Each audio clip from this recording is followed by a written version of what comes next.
Olá, meu povo, tudo bem com vocês? Graça, paz e misericórdia seja sobre a sua vida em Cristo Jesus.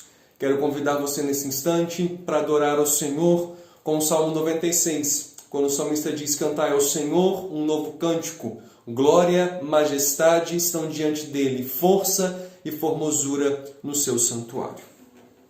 E ore ao Senhor, clamando a Deus nesse instante, para que por meio do seu Espírito o Senhor use a palavra do Senhor, que é viva, eficaz e poderosa para ser ministrada, mas também para falar ao seu coração em Cristo Jesus. Nós lemos a palavra e por si só ela já fala ao nosso coração, porque ela é viva, ela é eficaz, ela é a palavra do próprio Deus. Ó Deus, em nome de Jesus, nesse instante nós clamamos para que por meio de Cristo Jesus o Senhor escute a nossa oração, e o nosso desejo nesse instante é para que ao lermos a palavra do Senhor, aquela que é a nossa única regra de fé e de prática, ela que é manual, bússola, direção, a lâmpada para os nossos pés e a luz para o nosso caminhar, nós clamamos no nome de Jesus para que o Teu Espírito ministre a palavra do Senhor ao nosso coração. E em nome de Jesus, que o Teu Espírito disponha o nosso coração para que de forma obediente compreendamos e de forma obediente coloquemos em prática a palavra do Senhor no nome de Jesus. Use a minha vida para abençoar, para pastorear e para apacentar o rebanho do Senhor pela ministração da Tua palavra em Cristo Jesus. Amém e amém.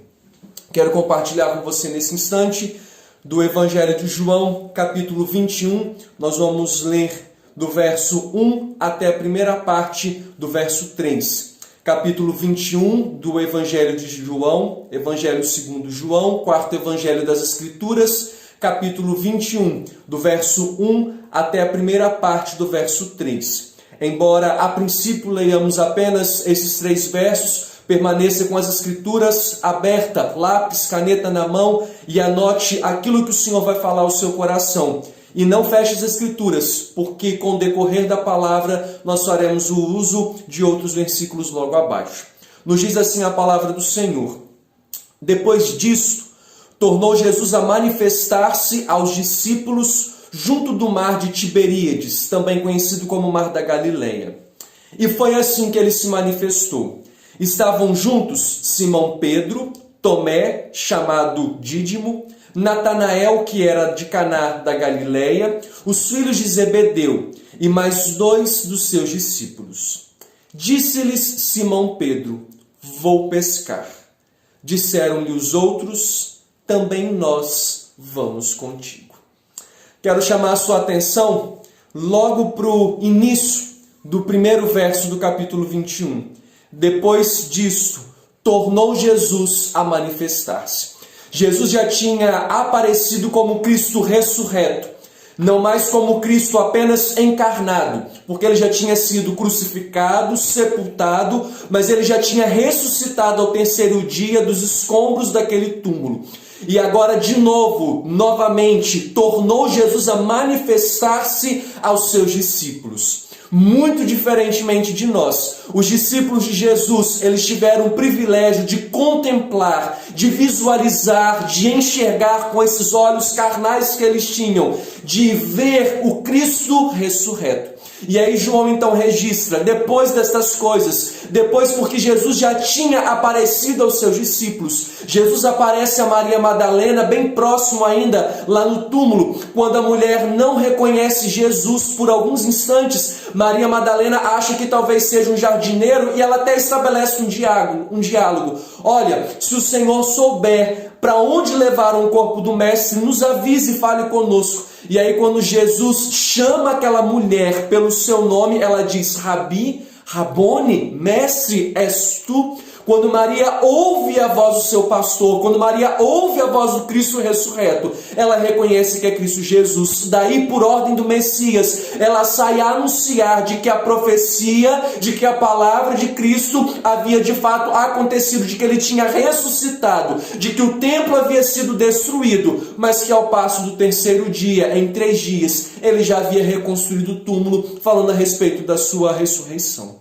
Mas Jesus também já tinha aparecido, não de forma especial apenas para Maria, mas para os seus discípulos também, quando estes estão concentrados ou reunidos no cenáculo. E aí João é claro em dizer em específico ao afirmar que a porta e as janelas estavam fechadas. Havia medo, havia pavor, havia insegurança, havia incerteza no coração daqueles que foram orientados pelo próprio Mestre. Não se turbe o vosso coração, creiam em Deus, creiam também em mim. O Senhor Jesus, que já tinha preparado os seus discípulos, dizendo que era necessário ele morrer, para que ele preparasse o lugar para a sua igreja, fazendo menção à sua morte e à sua ressurreição, dizendo para que eu vou, e quando eu for e quando voltar, vos preparar lugar, eu quero que vocês estejam no mesmo lugar onde eu estou, ou seja, eu vou receber vocês para mim mesmo. Mas perceba que o medo, o pavor ainda tomava conta, ainda estava arraigado no coração daqueles que foram treinados por Cristo Jesus, os discípulos ou então os apóstolos.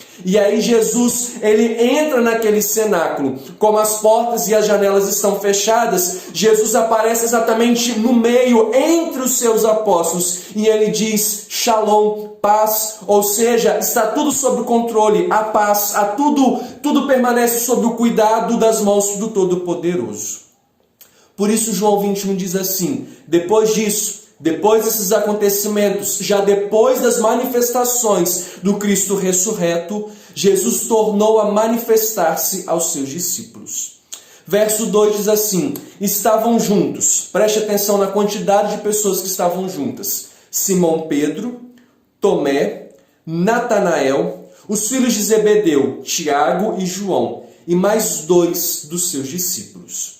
Eu vou deixar de lado Judas Iscariotes, porque ele já tinha se enforcado, já que ele tinha vendido o Messias. E ele é o filho da perdição. Então vou trabalhar com a ideia de 11 discípulos. Dos 11 discípulos que caminharam com Jesus, dos 11 que foram habilitados por Jesus, dos 11 que viram as manifestações poderosas e sobrenaturais da parte de Deus, dos 11 que receberam de forma bem específica o legado de darem continuidade ao ministério de Cristo, de levantar, de preparar a igreja de Cristo Jesus, de anunciar as coisas gigantescas, gloriosas e sobrenaturais que eles presenciaram. Dos 11, nós temos 7 reunidos. Simão Pedro, Tomé, Natanael, Tiago e João e mais 2. Desses 7 que estão juntos, reunidos, um deles, Simão Pedro, diz assim, eu vou pescar. Perceba que naturalmente, de forma impulsiva, Pedro ele diz assim, eu vou pescar. E aí ao dizer eu vou pescar, naturalmente Pedro se levanta como um líder entre os 7. E os demais liderados, seguindo a cabeça do seu líder, eles dizem assim, nós vamos juntos com você. Pare comigo e pense por alguns instantes o potencial de uma liderança, ou o poder, melhor dizendo, influenciador que tem um líder. Seja poder para influenciar positivamente ou negativamente, um líder sempre vai influenciar. E perceba você que não havia nada combinado. Pedro de imediato, Pedro de forma natural, ou como intento do seu coração, ele diz assim, eu vou pescar. E os outros 6 que estão ali juntos com Pedro diz, nós vamos juntos com você. Só que o problema aqui não está simplesmente em dizer, eu vou pescar. Lembre-se de que em Mateus 4, Jesus chama discípulos. Eles haviam pescado uma noite inteira. Lucas 5 que registra isso na verdade. Mateus 4 fala da vocação dos discípulos também, com referência a Lucas 5. Eles trabalharam uma noite inteira e eles não pegaram peixe nenhum. Jesus se aproxima desses e chama-os para seguir. Chama esses homens, esses pescadores de peixes, a se tornarem discípulos, seguidores, apóstolos de Jesus. E perceba que há uma prontidão nesses homens, quando eles largam as redes, quando eles largam seus peixes, quando eles largam os barcos e eles seguem a Cristo Jesus, eles se dispõem a caminhar com Jesus.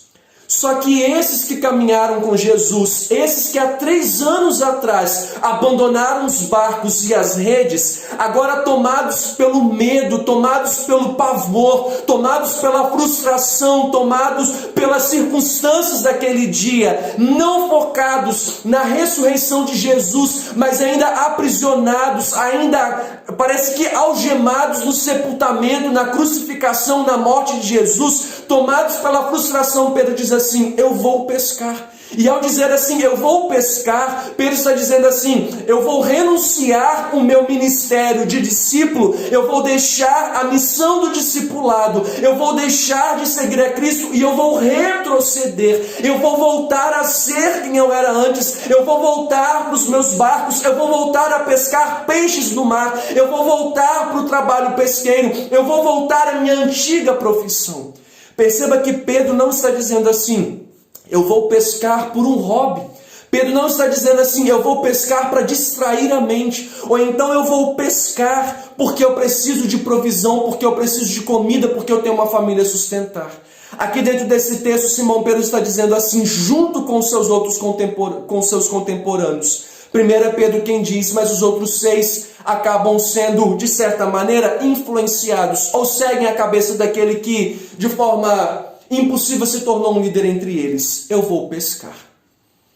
Parece que os discípulos, mesmo tendo escutado a notícia de Maria Madalena, mesmo quando Pedro e João vão afoitamente para o túmulo, e aí quando eles entram, eles não veem o Cristo, apenas os lençóis. Perceba que mesmo Jesus já tendo aparecido no cenáculo para os seus discípulos, perceba que mesmo esses homens já tendo experimentado, visto o Cristo ressurreto, parece que a crucificação, o peso da morte, do sepultamento, era algo que ainda estava arraigado, preso, meio que gerando uma frustração no coração desses homens, e tomados pelo medo, pela frustração, pelo pavor do coração deles, eles dizem assim: eu vou pescar. Aliás, nós vamos pescar. Perceba que Pedro e os outros 6 companheiros de ministério de Jesus, eles estão retrocedendo. Eles estão voltando para trás. Eles estão abandonando a missão que Cristo havia confiado às mãos dos seus discípulos. Eles estão, de certa maneira, quase que renunciando o chamado. Eles estão, de certa maneira, dizendo assim: foi muito bom caminhar com Jesus, mas acontece que nós perdemos o Mestre. E ao perdermos o Mestre, acabou a vida. Não tem sentido mais para a gente. Sabe quando você vai a um velório e os pais perdem os filhos, ou um filho, e você ouve assim: a minha vida perdeu o sentido, como se o sentido da vida de alguém estivesse na existência de uma outra pessoa ou de um bem material que se perdeu?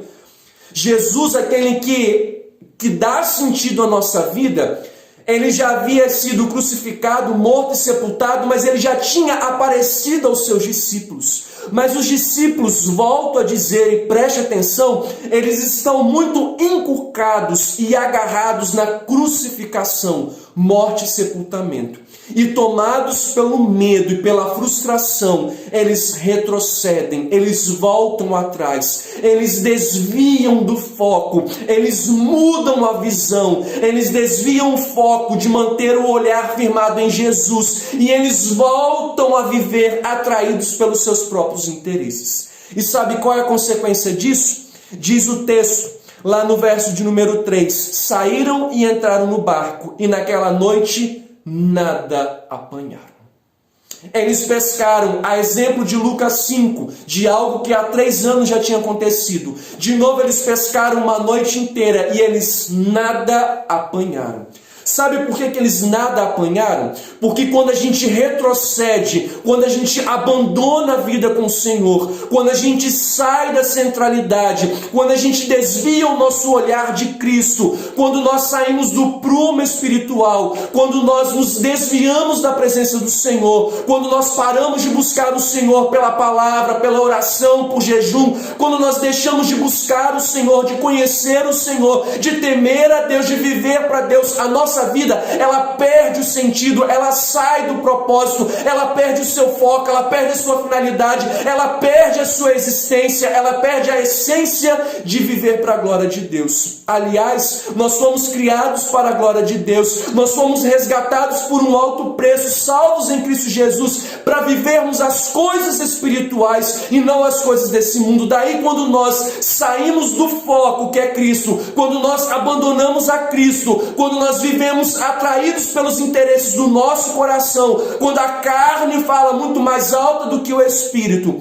perceba que nós perdemos o nosso foco, nós perdemos o nosso propósito e, consequentemente, nós começamos a caminhar a passos distantes e largos da presença do Senhor.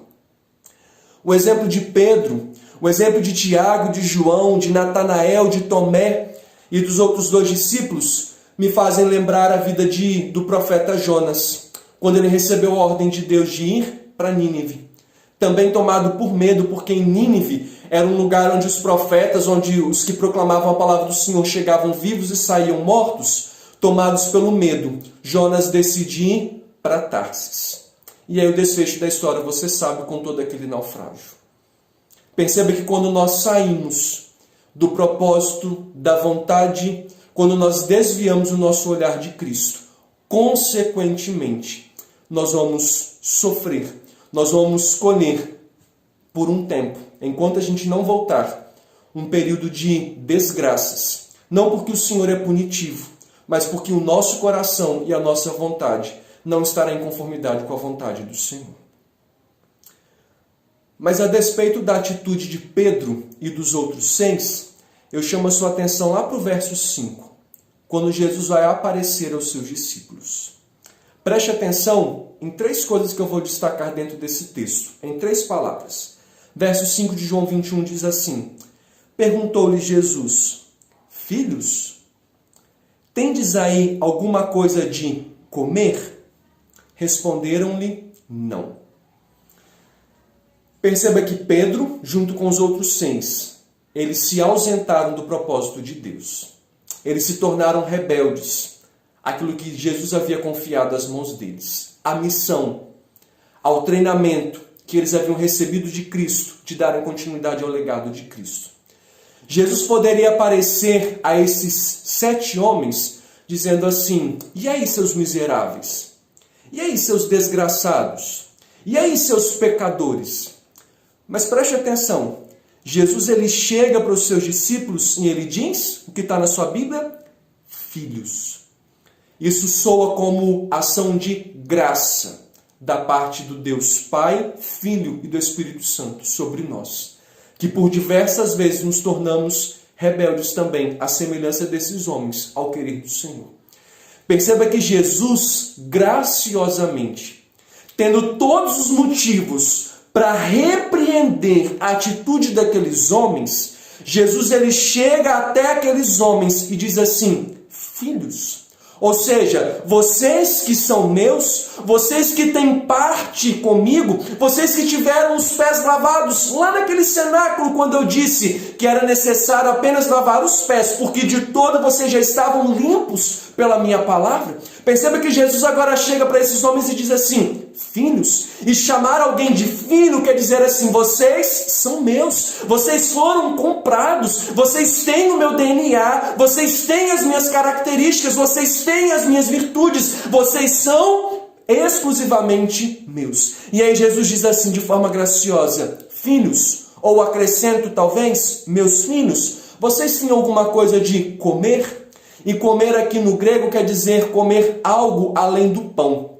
Porque toda refeição de um judeu é feita com pão. Eles sempre têm pães presentes nas refeições. E aí então Jesus diz assim: vocês têm algo de comer além do pão? Jesus estava perguntando aos seus discípulos além do pão vocês têm peixes para comer? Vocês conseguiram alguma coisa? E perceba que eles dizem assim: não. E ao dizerem não, eles estão dizendo assim: nós não pegamos um peixe sequer. Sabe por que eles não pegaram um peixe sequer? Não porque o mar não estava para peixe, não porque não tinha cardume naquele lugar, mas porque eles estavam longe do propósito estabelecido por Deus. Sabe aquela palavra de Jesus, de Mateus 6, do Sermão do Monte? Ele diz que onde estiver o nosso tesouro, aí também vai estar o nosso coração. Sabe aquela palavra de Mateus 6,33 que Jesus traz como desafio diante das ansiedades do nosso coração, diante dos nossos interesses próprios? Ele diz assim: me busquem, me coloquem como prioridade. Busquem o meu reino e a minha justiça. As demais coisas, as coisas da provisão, vos serão acrescentadas. Perceba que os discípulos se desviaram de um propósito e eles já estão desfrutando de uma consequência desgraçada. Não se há provisão, como certamente eles conseguiriam. E aqui, quando eu digo provisão, não que na casa deles estivessem com escassez, mas perceba que eles passaram uma noite inteira trabalhando, voltaram a ser pesqueiros e eles não pegaram um peixe sequer. E aí então Jesus diz assim no verso 6, lançai a rede à direita do barco e achareis. Perceba que no mar tinha cardumes. Perceba que no mar tinha peixes. Perceba que o mar estava para peixes. Mas a questão é, os discípulos estavam com o coração distantes da missão que Deus havia confiado a eles. Ainda assim, Jesus se aproxima e volta a dizer, graciosamente, ele os chama de filhos. Isso traz esperança para o meu coração, isso traz esperança para o coração de tantos pais, isso traz esperança para o coração daqueles que têm orado, clamando ao Senhor pela vida de filhos que estão rebeldes, insensíveis e apáticos. Perceba que vai existir um dado momento da história dos nossos filhos que, pela graça do Senhor e por sua misericórdia, eles serão achados. Eles serão alcançados e eles serão transformados em Cristo Jesus. Isso soa como consolo da nossa parte, da parte de Cristo ao nosso coração. A esperança da graça que um dia vai alcançar os que são nossos. Agora eu vou um pouquinho mais à frente, porque Jesus ele já percebeu que os seus discípulos haviam se desviado do foco. Ainda assim, ele vai até eles e os chama de filhos. Ainda assim, Jesus realiza um milagre. Novamente, o mesmo milagre da pesca.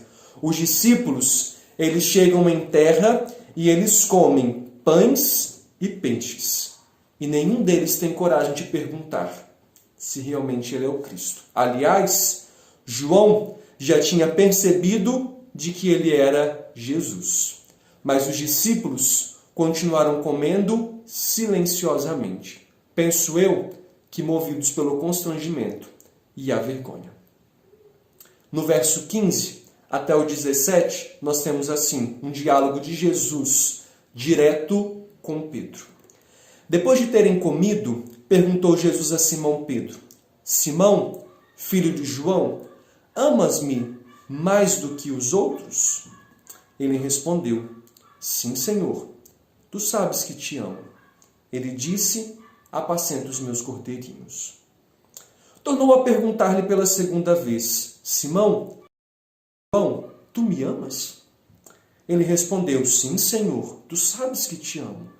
Disse-lhe Jesus, pastoreia as minhas ovelhas. Pela terceira vez, Jesus lhe perguntou, Simão, filho de João, tu me amas?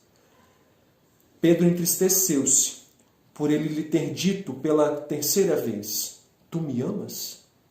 E respondeu-lhe, Senhor, tu sabes todas as coisas. Tu sabes que eu te amo.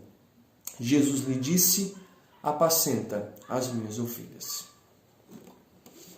Algumas pessoas dizem, e estudiosos, quando eu digo pessoas, dizem que Jesus se referiu a Pedro em perguntar-lhe 3 vezes para trazer à sua memória as 3 vezes em que Pedro negou Jesus.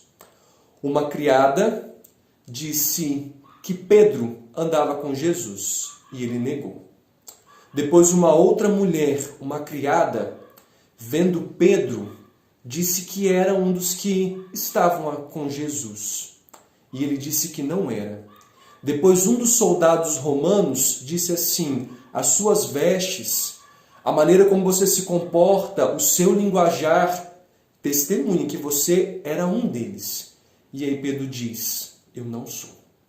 E aí ele ouve o cantar do galo. Pedro se lembra das palavras de Jesus. Antes que o galo cante, tu me negarás por 3 vezes. Por isso alguns dizem que Jesus está perguntando a Pedro 3 vezes se ele o amava, para que Pedro trouxesse à memória as 3 vezes em que ele negou a Cristo. E aí a tentativa de por 3 vezes dizer, sim, eu amo o Senhor.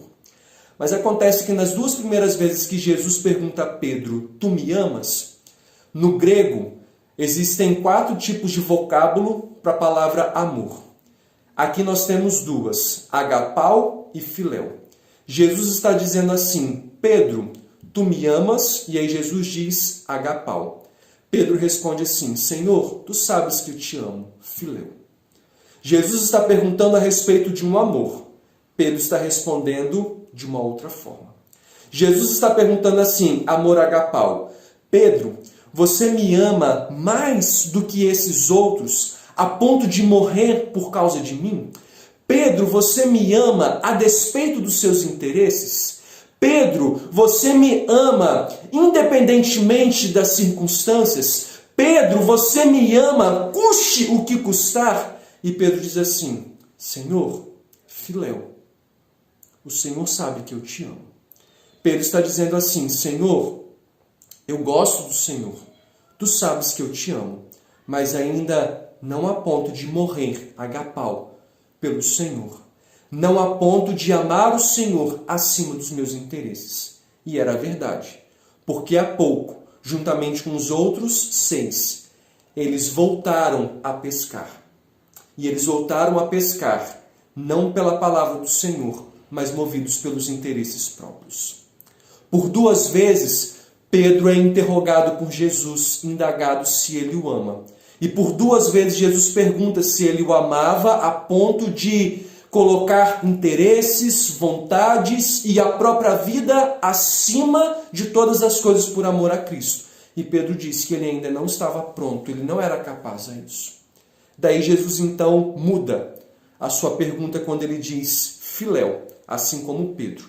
E aí Jesus agora de igual para igual está dizendo assim, Pedro, tu me amas, filéu? E aí Pedro se entristece. Ele se entristece porque ele percebe que Jesus está dizendo assim, de fato, Pedro, você não é melhor do que nenhum dos outros irmãos, dos outros discípulos. Você é como eles. E aí Pedro diz assim, Senhor, tu sabes de todas as coisas. Tu sabes que eu te amo. E aí Jesus diz, apacenta as minhas ovelhas. Sabe o que Jesus está chamando a atenção aqui de Pedro? É que Pedro, por várias vezes no ministério de Jesus, agiu de forma impulsiva. Mas quando precisou, ele se acovardou. Ele demonstrou por palavras que ele amava Jesus, mas na prática, ele não demonstrou. Perceba que quando os soldados romanos, após Judas Iscariotes ter vendido Jesus por algumas moedas, os soldados romanos vão até Jesus, Jesus ele diz que está tudo sob controle. Pedro pega uma espada e decepa uma das orelhas do soldado chamado Malco. Ele agiu de forma impulsiva, corajosa, audaciosa. Mas quando Jesus está crucificado, Pedro não está ali nos pés da cruz, junto com as mulheres, discípulos de Jesus e João. Acovardado, tomado pelo medo, pela insegurança e pelo pavor de também ser perseguido, ser crucificado, Pedro, ele não permanece na crucificação. E é isso que Jesus está dizendo aqui. Pedro, você me ama a ponto de dar a sua vida por amor a mim? Ou pensar que você é maior do que esses outros irmãos? Ou achar que você me ama mais? E aí Pedro reconhece em dizer assim, Senhor, o Senhor sabe que eu gosto do Senhor, eu amo o Senhor, mas não ainda a esse ponto. Pedro reconhece a sua fragilidade espiritual. Pedro reconhece a sua limitação espiritual. Pedro reconhece o quão pequenino é. E aí, de forma extraordinária, muito sincera, quando Jesus diz assim, então vamos perguntar agora de igual para igual, você me ama? Aí Pedro diz assim, Senhor, o Senhor sabe o que passa no meu coração. Tu sabes que te amo. E aí o Senhor diz então assim, não apenas você me ama, mas agora eu confio as minhas ovelhas às suas mãos. Apacenta as minhas ovelhas. não apenas a vida de Pedro é restaurada pela graça do Senhor, mas uma vez restaurado, Pedro também tem a sua missão, o seu ministério restaurado. Agora restaurado, Pedro, você tem condições de reconciliar, de restaurar, de pregar a palavra e de levar a palavra de maneira que haja salvação e libertação espiritual. Uma vez eu e você restaurados pelo poder do Espírito, nós reconciliamos e restauramos outras vidas a Cristo Jesus. Quero voltar com você lá para o início do texto. Depois disso, tornou Jesus a se manifestar aos seus discípulos. Mas movidos pelo medo e pela frustração, os discípulos, juntamente com Pedro, decidem voltar lá atrás e voltarem a serem pescadores de peixes. A desviar do foco da missão, do propósito e da finalidade. Perceba que Pedro, ele pinta perfeitamente quem eu e você somos. Parece que nós vivemos numa montanha russa espiritualmente. Tem hora que nós estamos muito próximos de Deus, lá no alto. Mas tem dias que a gente despenca. Tem meses que a gente vive aquela disciplina, não religiosidade, não algo farisaico. Mas a gente zela de forma assim a disciplinar, a orar, a falar, a buscar, a ler as Escrituras, a tentar abandonar o pecado, o velho homem, os trapos de imundícias. Nós jejuamos, nós louvamos, custe o que custar, mas tem meses que nós estamos completamente distantes da presença do Senhor e as coisas começam a dar tudo errado. Sabe por quê? Nós perdemos o foco, nós saímos do prumo, nós estamos distantes de Deus. O caminho que era aplanado, reto, nós tomamos atalhos, desvios. E aí os discípulos que tomaram os desvios foram encontrados por Cristo. Filhos, manifestação de graça. O convite de retornarem para o foco, para o eixo. E aí, imediatamente, Pedro é interrogado por Jesus. Você me ama? A despeito de qualquer coisa? E ali, por fim, Pedro reconhece de que ele ama Jesus. Jesus declara, de fato, você me ama. Não mais do que nenhum desses outros. Não melhor do que nenhum desses outros. Mas você me ama. Apacenta as minhas ovelhas. Apacenta o meu rebanho. Perceba que ao longo da caminhada, nós começamos a orar por pessoas que nós gostaríamos de ver convertidas. Marido, esposa e filhos. Mas acontece que, entre aspas, Deus demora a responder. O que nós fazemos? Paramos de orar. Assim como os discípulos, perdemos o tempo. Não valeu a pena ter orado. O Senhor não me respondeu. Nós oramos por pessoas que nós conhecemos para que Deus gere libertação espiritual de vícios ou até mesmo de enfermidades. E tomados pela demora, nós nos sentimos fracassados, frustrados e derrotados. E nós paramos de orar por essas pessoas. Nós saímos do foco e, consequentemente, nós não iríamos colher a resposta de oração. Perceba que a todo instante, em todo momento, nós sempre somos convidados pelo Senhor a voltar à prática das primeiras obras. A gente tem batido numa tecla nas nossas lives, nos cultos online, de que esse tempo de pandemia é um tempo do Senhor trabalhar no nosso coração. Por circunstâncias, na nossa perspectiva desagradável, nós estamos sendo impossibilitados de abraçar pessoas que nós queremos. Nós estamos sendo impossibilitados de ir à igreja. Mas perceba e reconheça que eu e você, por várias vezes, fomos à igreja porque nós não tínhamos nenhum outro lugar melhor para ir. Nós não tínhamos o cartão de crédito, mas com limites para fazer uma viagem de final de semana. Na nossa cidade não há um shopping tão atrativo que chame a nossa atenção. Ou a gente já não tem mais dinheiro para gastar com coisas supérfluas como um passeio. E aí, como em casa não tem um atrativo melhor, nós decidimos ir à igreja por ir. Perceba que de forma rotineira nós começamos a ir à casa do Senhor, até que Deus fala assim: eu vou fazer com que vocês sejam impossibilitados de ir à casa do Senhor. E vocês vão perceber que prejuízo que é não ir à casa do Senhor, ou prejuízo que é ir de forma religiosa, farisaica ou rotineira. Eu vou aperfeiçoar a visão, o foco de vocês, para que vocês não fiquem frustrados ou ajam de maneira mimadinha quando vocês não recebem aquilo que vocês gostariam. E daí vocês vão perceber o prejuízo que é andar de forma apática, insensível e distante.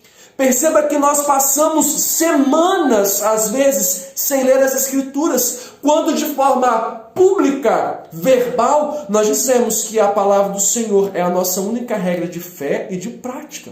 Quando nós declaramos que nós temos de forma aberta com a boca de dizer que nós amamos a Deus, mas nós não oramos a Deus. Que amor é esse que se diz que eu amo a Deus, mas que não há um relacionamento de oração, de amizade, esse veículo de comunhão que Deus estipulou e reservou para nós? Perceba que assim é exemplo de Pedro. Por várias vezes nós dizemos: Senhor, nós te amamos, mas quando alguém nos pressiona, nós mentimos. Quando alguém nos pressiona, nós fofocamos. Quando alguém nos pressiona, nós julgamos. Quando alguém nos pressiona, nós condenamos. Ou seja, nós amamos o Senhor, não de fato e de verdade. Perceba que hoje há no nosso coração um misto de saudade e de tristeza, porque a gente não pode se reunir junto com os nossos irmãos, desfrutando daquela comunhão agradável e fraterna que o salmista lá no Salmo 133 diz: ó, como é bom e agradável viverem unidos os irmãos. Mas perceba que nós hoje sentimos saudade, hoje nós sentimos falta.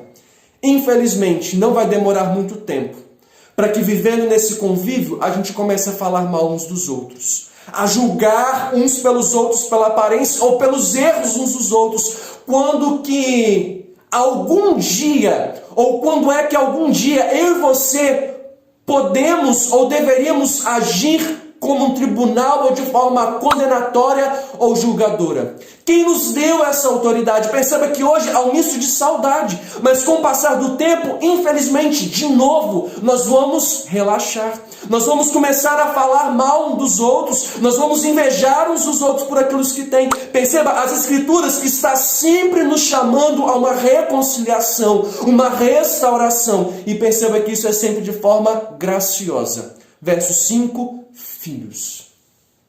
E aí eu encerro a palavra de hoje dizendo a você e pensando com você, porque a palavra não é só para você, é para mim e para você.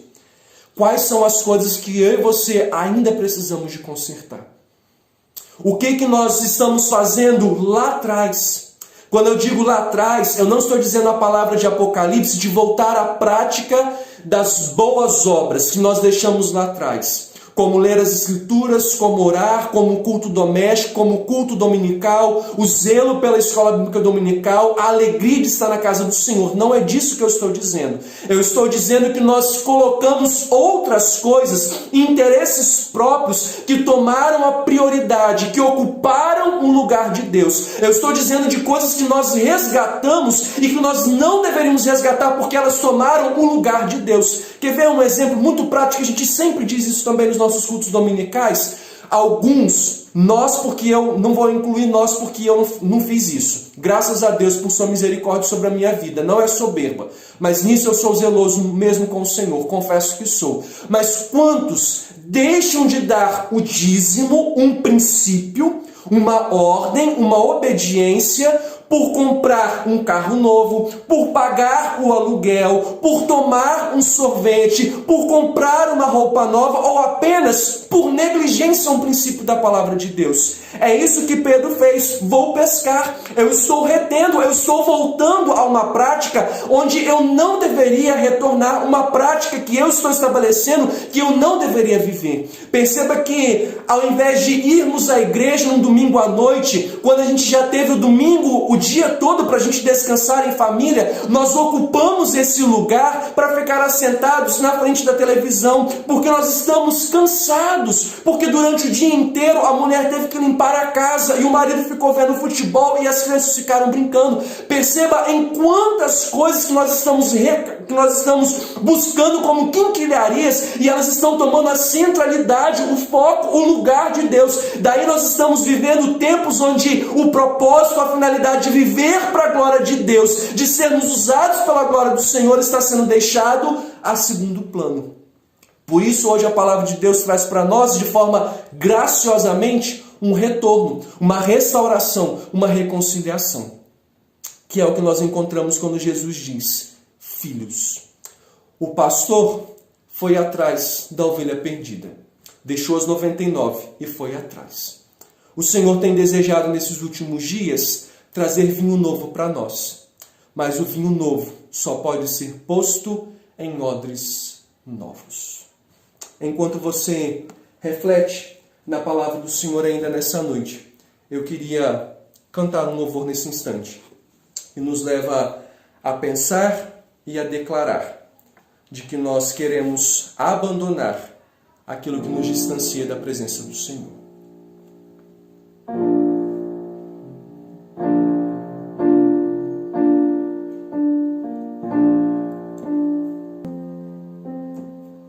Para onde eu irei, se eu não tenho para onde voltar? Só tenho você, Deus, palavras de vida eterna. Pra onde eu irei, se eu não tenho pra onde voltar? Só tenho você, Deus, palavras de vida eterna. Pra onde eu irei, se eu não tenho pra onde voltar? Só tenho você, Deus, palavras de vida eterna. Sou totalmente teu. Fui encontrado pelo teu amor, pelo teu amor.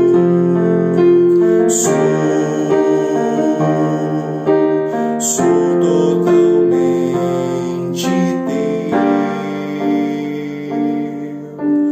Fui encontrado pelo teu amor.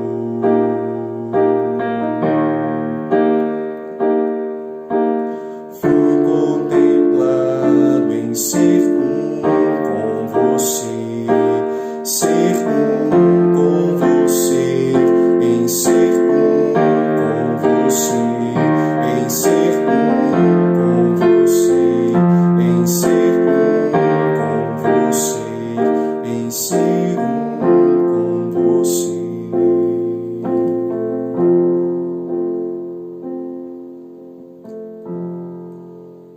De forma bem específica, para nós que fazemos parte da IPM, Igreja Presbiteriana de Marataízes, nós estamos lendo Neemias e Esdras. E quando eu escolhi esses dois livros, eu orei. Mas eu não pensei na pandemia e nem pensei de que pudesse ser um tempo de restauração. Mas perceba que a gente está caminhando numa progressão. Esdras, Neemias, agora João.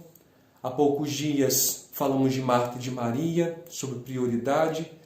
Perceba que o Senhor tem nos convidado a abandonar aquilo que tem ocupado o lugar de Cristo, o que tem tomado a centralidade de Cristo, a deixar as redes, a largar os meus interesses, a abandonar as minhas prioridades. Enquanto caminharmos de forma soberba e orgulhosa atrás dos interesses daqui da terra, onde a trace e a ferrugem consomem e corroem, a nossa vida não vai caminhar sob o que Deus planejou, determinou, estipulou e tem reservado para a nossa vida.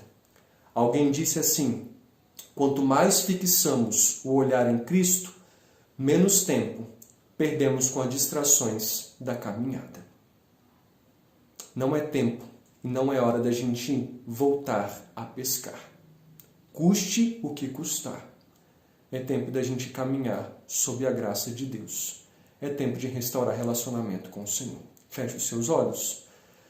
Senhor, faça com que a palavra do Senhor, por meio do Teu Espírito, produza dentro de nós fruto digno de arrependimento para a glória do Senhor. Ajuda-nos a viver a Tua palavra em Cristo Jesus. Amém. Que Deus te abençoe, em nome de Jesus.